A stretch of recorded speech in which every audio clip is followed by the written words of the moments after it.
รู้จักดาวดวงใหม่ของวงการฟุตบอลลาวกับกองหน้าใหม่โอดินศรีพานิช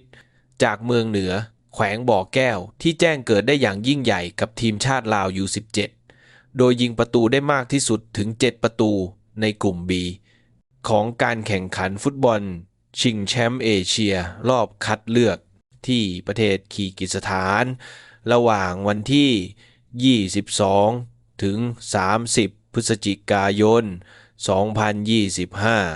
โอดินเป็นกองหน้าตัวสำคัญและรับบทบาทเป็นหัวหน้าทีมชาติลาวอยู่17ถึง3นัดระเบิดฟอร์มเก่งตั้งแต่นัดแรกยิงไป2ประตูกับ2แอสซิสต์พาทีมชาติลาวถล่มกวม8ถึง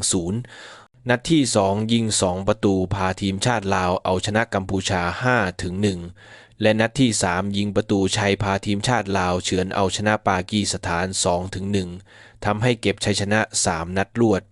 มี9คะแนนเท่ากับเยเมนในนัดที่4โอดินก็สามารถยิงได้1ประตูพาทีมไล่ตีเสมอเจ้าภาพคีร์กิสสถาน2ถึง2ก่อนจะจบการแข่งขันแพ้ให้กับคีร์กิสสถาน2ถึง3อย่างไรก็ตามนัดนี้ไม่มีผลต่อการลุ้นเข้ารอบเพราะต้องไปตัดสินเข้ากับเยเมนในนัดสุดท้ายซึ่งนัดสุดท้ายโอดินก็ยิงประตูขึ้นนำให้กับทีมชาติลาว1ถึง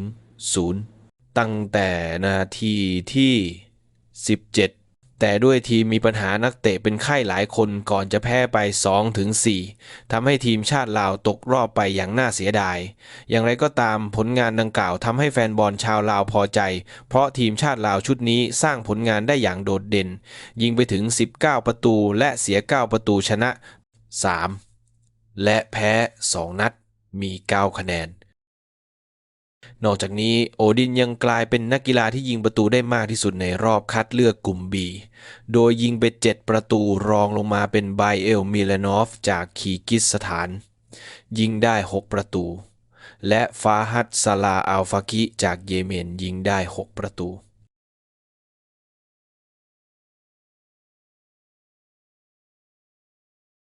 ดีข้าพเจ้าชื่อท้าวโอดินศรีพานิชมาจากสโมสรทีวีบ่อแก้วนิทานบ้านเกิดแม่นแข้งบ่อแก้วติดทีมชาติชุดนี้มันรุ่นอยู่17ปีภูมิใจในตัวเองสามารถยิงได้แล้วก็ปลดล็อกให้ตัวเองเป็นประตูแรกในนามทีมชาติของเรารู้สึกดีใจเนาะที่สามารถช่วยทีมได้แล้วก็สามารถแอสซิสต์ให้หมู่ได้ยิงการฝึกซ้อมเราก็ดนนะเวลา2เดือนต้องซ้อมแท็กติกยังจึงสามารถได้ชนะมามื้อนี้แตกต่างหลายอยู่ลาวมันจะร้อนแล้วก็ซ้อมอากาศดีเรามาซ้อมอยู่พี่มันจะเฮ็ดให้อากาศหนาวแล้วก็เฮ็ดให้เราหายใจยากหายใจฝืดต้องได้ปรับตัวอีกหลายเนาะเพราะว่ามันเฮ็ดให้หายใจยากแล้วก็เตะบ่ได้ปานใดสามารถสร้างความมั่นใจให้ตัวเองได้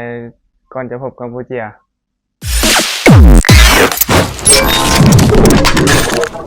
น้องได้เริ่มแต่สโมสรน้อยๆแม่นสโมสรสร้างแม่น้องเนาะ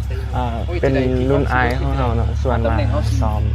หลังจากนั้นได้มีโอกาสได้มาเล่นอยู่เปียงเป็นรายการสตลของสหพันธ์เราจึงเฮ็ดให้น้องมีโอกาสได้มาคัดทีมชาติแล้วก็ติดมาในชุดนี้